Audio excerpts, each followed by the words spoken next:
Kumuha rin ito ng ballpen saka sinulatan ng basahin ang laman ng mga papeles. Jack then quickly signed the papers. And she also saw a teardrop from his eyes. He was crying too. "Thank you, attorney," he said as he handed the papers again to the lawyer. He was smiling. "Thank you for cooperating, Mr. Lee," the lawyer replied formally. Maya-maya, lumingon si Jack sa kanya. Hindi tuloy maiwasan ni Jessica na maiyak.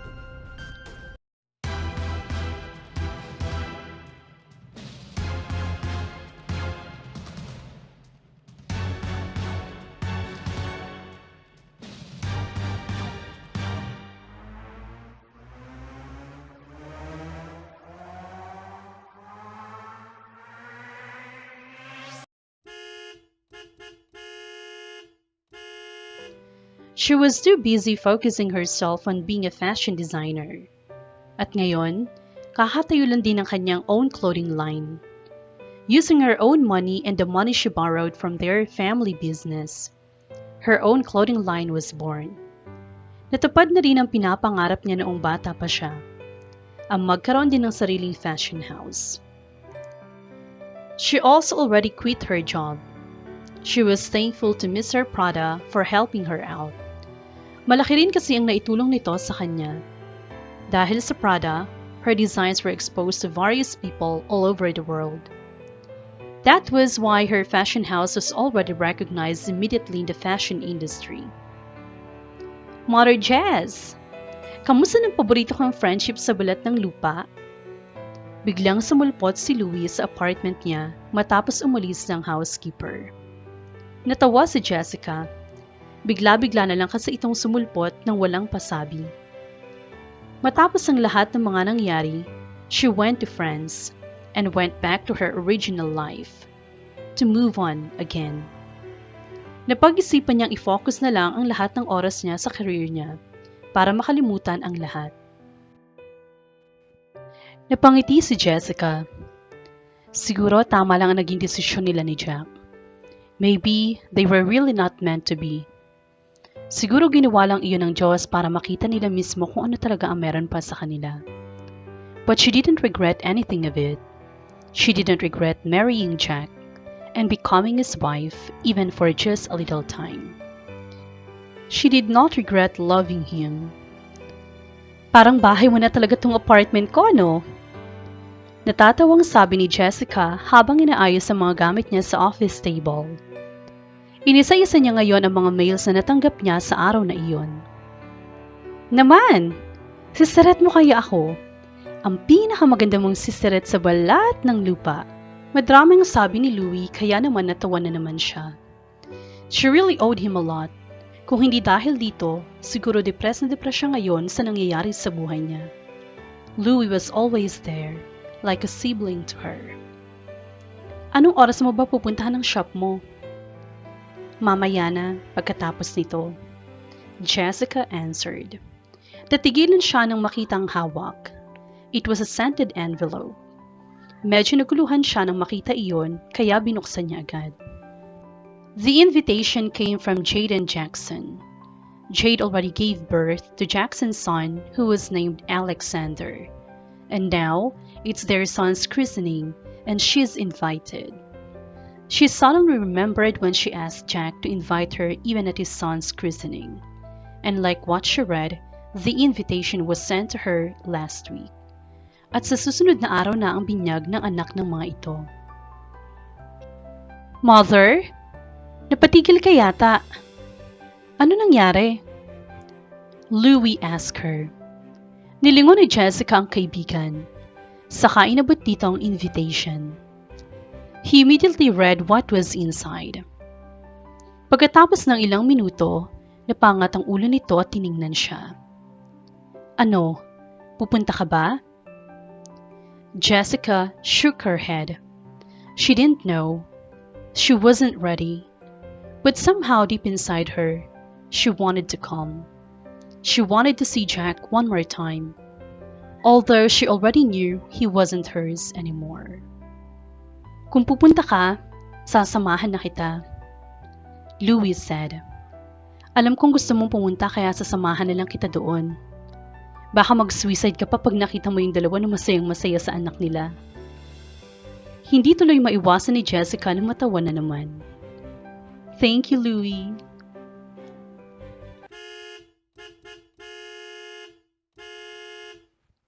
Louis, bilis!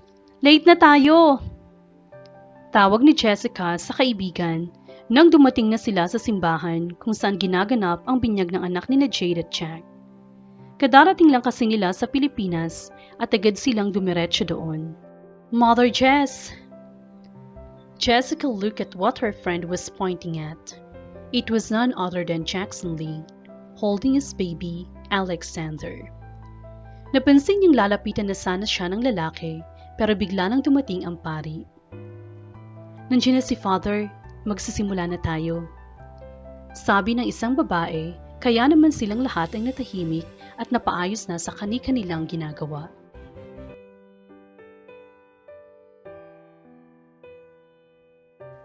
Thank you for coming. Napahinto si Jessica nang may magsalita. She was holding a glass of champagne while looking at the sky. Nasa labas siya ng bahay ng mga Lee, kung saan kasalukuyang nagaganap ang dinner. Tapos ng binyag at lahat sila ay dumiretso doon. Jack? She stuttered the moment she saw him, and he sat beside her. Of course. She forced a smile, even though deep inside she really wanted to cry. This is an important event in your life. I want to witness it. Thank you. Jack was just staring at her eyes deeply. Hindi niya maiwasang kabahan sa tingin na binibigay nito sa kanya. How are you? It's been a long time. Natahimik si Jessica. Hindi niya alam. Hindi niya alam kung ano ang isasagot. Everything happened to them in the past made their lives complicated. Many things happened, and she didn't know if she was really fine during those times. She breathed deeply, and she gave him a genuine smile. Parang kusa nang lumitaw ang ngiting iyon sa kanya. Yes, although their lives turned out like this, she was still happy for Jack. I'm good. And you? Jack then suddenly chuckled. Well, I didn't expect that being a father is hard. Waking up at night because your son is crying. Changing diapers. Hindi ko alam na magiging ganito pala ang buhay ko. Nginitian niya ang lalaki. You'll be a good father to Alex. I know you'll always be. Yes, she was always sure of that. Even before, she already knew that Jack would be a good father.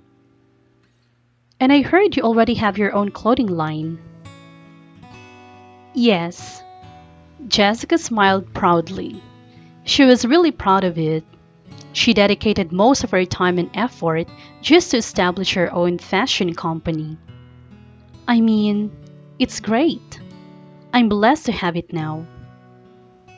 I'm proud of you. Biglang sabi ni Jack, kaya napatingin siya rito. He was smiling at her. You're already dating Miles, right? He asked suddenly. Yes, for a month now. Hindi tuloy maiwasan ni Jessica na mapangiti rin. Miles was also there when she was fixing the broken pieces of herself. And just a month ago, he asked her out and she agreed. She owed Miles a lot too. Napakaswerte niya nang makilala at dumating sa buhay niya ang lalaki. And now, she wanted to try it again with Miles. Well, Jade and I are also planning to get married soon. Gusto ko rin kasing maging kumpleto ang pamilya namin. At least for Alexander. Natahimik silang dalawa pagkatapos niyon. Hindi alam ni Jessica kung ano ang sasabihin. But she had to admit, she felt something in her chest when he said those words. Hindi ko alam na sa kabila ng lahat magiging ganito tayo. I mean, we were so immature when we were young. Oo, tawag ka pa nga ng tawag sa akin ng balyena. Hindi ka ba talaga nagsawang tukasuin ako nun? She said jokingly, while reminiscing those memories. Tumawa rin si Jack. Of course no. Yun lang naman ang naiisip kong paraan para mapansin mo ako palagi. Baliw ka talaga, no? Yes, maybe. Maya-maya naging seryoso naman ang tono ng boses nito. I've always been crazy about you. Kahit nung high school pa man tayo, I have always liked you, Jessica. Jack? Jessica was just staring at him confusingly. Naguguluhan siya sa mga pinagsasabi nito. She then noticed Jack's eyes becoming watery. Parang naiiyak na ito. I wasn't joking whenever I told you that I liked you. Na ikaw ang crush ko tuwing tinatanong ang naglalaro tayo ng truth or dare. It was always real, Jessica. I was afraid to tell you because your brother and I were friends. And I don't want to ruin it. But I tried. I tried telling you.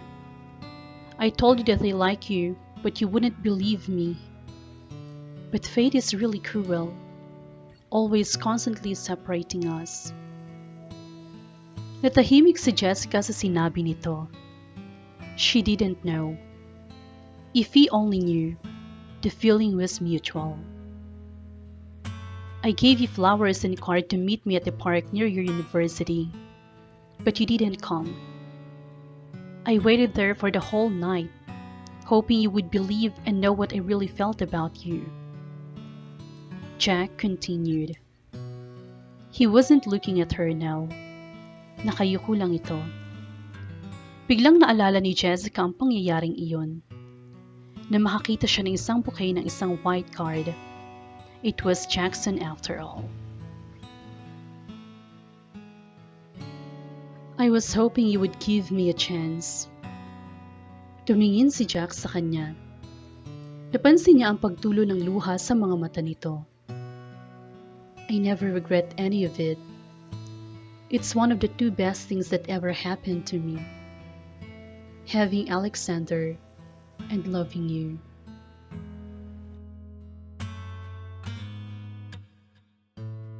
Mother Jess! Si Miles! Nasa labas na. Napatigil sila ni Jack nang biglang sumulpot si Louie. Kaagad namang tumayo si Jessica. Jack? Kailangan ko nang umalis. Tumayo na rin naman si Jack. Sige, thank you for coming. She smiled. You're welcome. Sige, bye. Bye. God bless us to us. Jessica just smiled at him as a reply and quickly went to see Louie. Umalis na sila doon. Mother, umiiyak ka ba? Tanong ni Louie. Naglalakad na sila palabas ng bahay ng mga ni. Yes, she was crying. Hindi na niya maiwasang maiyak matapos malaman ang lahat ng iyon kay Jack. Hindi, wala lang ito. Agad naman niyang pinahid ang mga luha. Ilang minuto lang dumating na sila sa labas kung saan nakaparada ang kotse ni Miles. And Miles was just standing there, waiting for them.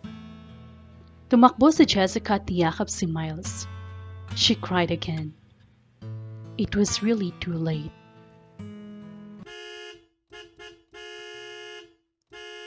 Oh, that's good, Jessica said as she was viewing the pictures that the photographer took. They were having a photo shoot for her own clothing line campaign. Hindi niya akalain na magiging ganoon ka-successful ang itinayo niyang sariling fashion industry. The CC Fashion House was now starting to be recognized in the fashion industry. Nakikipag-compete na rin ito gaya ng mga iba pang sikat na clothing lines.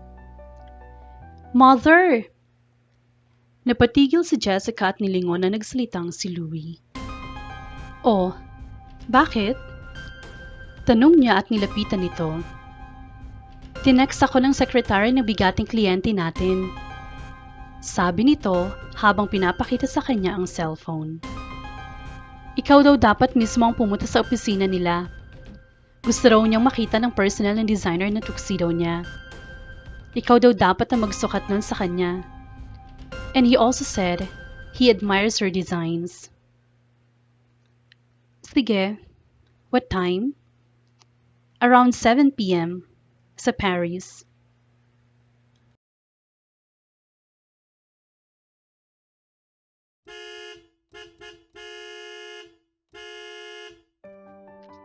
Dumating na si Jessica sa opisina ng kliyente niya sa Paris, France. She had been living in France for a long time now, kaya medyo may alam na rin siya sa mga lugar doon.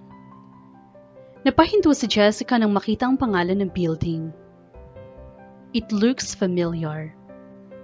Nakakunot noong pumasok siya sa loob at nagulat nang makita ang kabuuan ng loob. It was really nicely built inside and out. Nilapitan niya ang reception area. I'm the designer from CC Fashion House. I'm looking for the CEO. She quickly said. Oh, you're the designer from CC that Mr. L has been waiting for. Come with me, ma'am. Sabi nito at nauna nang maglakad. Dumating na rin sila sa 20th floor, the floor of the building where the CEO's office was located. Kumatok ang babae sa pinto ng opisina. Sir, the designer is here. Let her come in. A deep commanding voice came from inside. It was like Jessica was intimidated by it. Okay, ma'am. You may go inside now. The receptionist smiled at her. She just smiled back and finally entered the office. May napansin siyang isang lalaki na nakatalikod at nakatayo. That figure was very familiar to her. Sir? She was nervous. Unti-unting lumingon sa kanya ang lalaki, and she saw a very familiar face. She caught her breath the moment she recognized the man that was standing in front of her. It was no other than Jackson Lee. I've been waiting for you, he suddenly said, smiling at her. Hindi alam ni Jessica kung anong mararamdaman na makita uli ang lalaki. It has already been 2 years since they last saw each other. Hindi niya alam kung ano ang sasabihin. You can start now. Yes. Jessica came to her senses and immediately went near Jack. Agad niyang inayos at inihanda ang mga gamit para sukatin ang body measurements nito. She then got the tape measure and started measuring his hips and waistline first. She measured him silently. None of them was speaking while she did her job. She was catching her breath every time she came in contact with his body. I'm done. Aalis na ako. Sabi na lang ni Jessica. She really felt awkward. Thank you again, sir. She was now fixing her things, and after that she said, Sige, I have to go. Jessica? Napatigil siya nang tawagin ni Jack ang pangalan niya. She missed him calling her name. Kumusta? She turned around and smiled. I'm good. How about you? I'm good too, he answered. And your family? Jessica added. She really wanted to know what happened to Jack's life, especially with his family and Alexander. Natahimik ito bigla. She was confused with his sudden reaction. I got annulled a year ago. Jessica became silent. Si, si Alex. I have custody of him. Equal custodies. We planned it thoroughly, he replied. Natahimik silang dalawa. Jade and I decided to split up. It wasn't working out. Jack broke the silence. We tried, but it wasn't right. We felt it was different.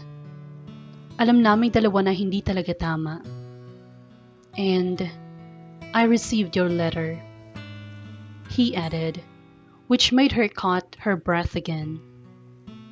She wasn't aware that the letter was sent. She knew she just left it at the bench. Hindi siya agad nakapagsalita. But I learned you were already married to Miles. He then forced a smile. Congratulations. I hope you two will have a long-lasting and happy marriage.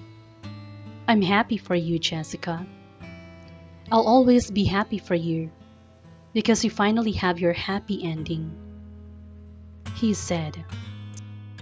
Jessica's eyes became watery at his words. I'm proud of you, of what you have become now.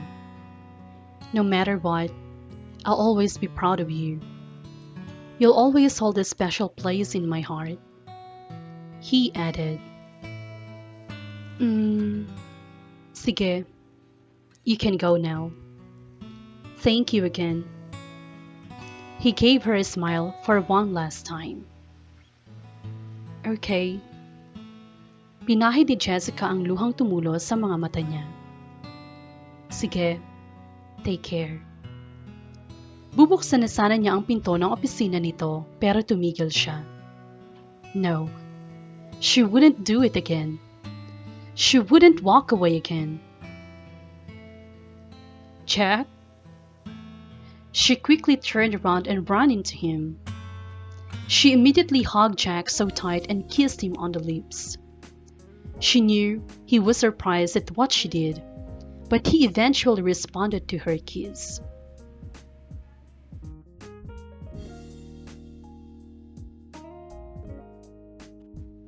Ilang segundo rin, tumigil na sila. Jessica chuckled.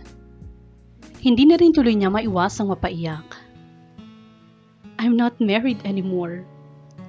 I got annulled too. 3 months ago. Jack chuckled after she said those words. Basta ang alam nilang dalawa sa mga oras na iyon, they were really happy for each other. She then wrapped her arms around his neck while he held her back. Well then, I have a condition for you, Miss Torres, before I accept your design. Natatawang sabi ni Jack. And what's that? Well, you have to marry me.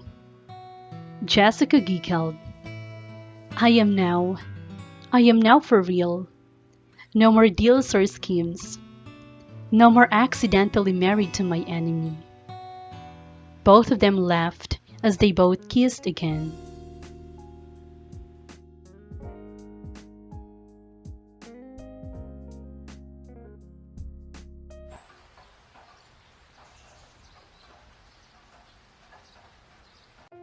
They got married in the Philippines, and all their loved ones were there to witness their vows and ceremony.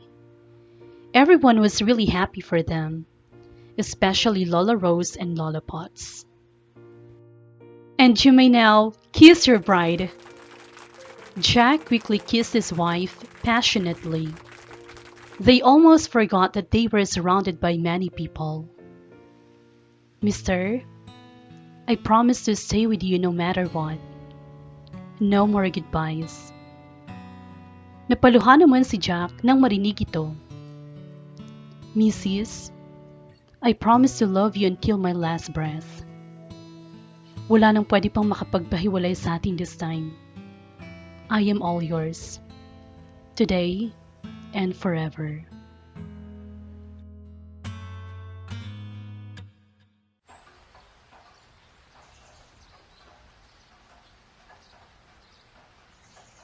They went to France to have their second honeymoon. Jack grabbed her as they entered the hotel room. Hindi na ito nakapag-antay pa. Jessica submitted herself to her husband. She did not stop him, while Jack continuously pushing his manhood to Jessica. It was a night of pleasure.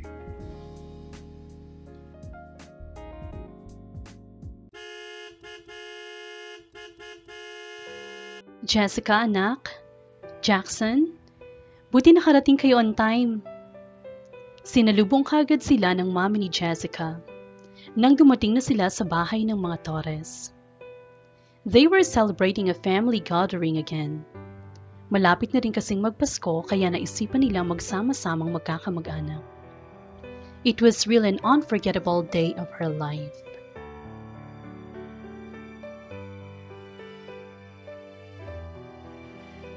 Daddy? Mommy? When will you give me a brother or sister? Alex on the back seat suddenly asked them. Papauwi na sila sa bahay. Jack was driving while Jessica was riding a shotgun. Natawa naman sila sa sinabi nito. Kahit hindi niya totoong anak si Alex, she felt he was her own too. And she loved Alex as if he was her own real son. Kasi si Ethine, sabi niya, masaya raw kapag may kapatid. Kasi may naaaway ka. Saka, you can squeeze her fat cheeks. Dahilan pa ni Alex. Alex, we will soon. You just have to wait, kiddo. Okay? Jack replied. Kahit isang dosena pa.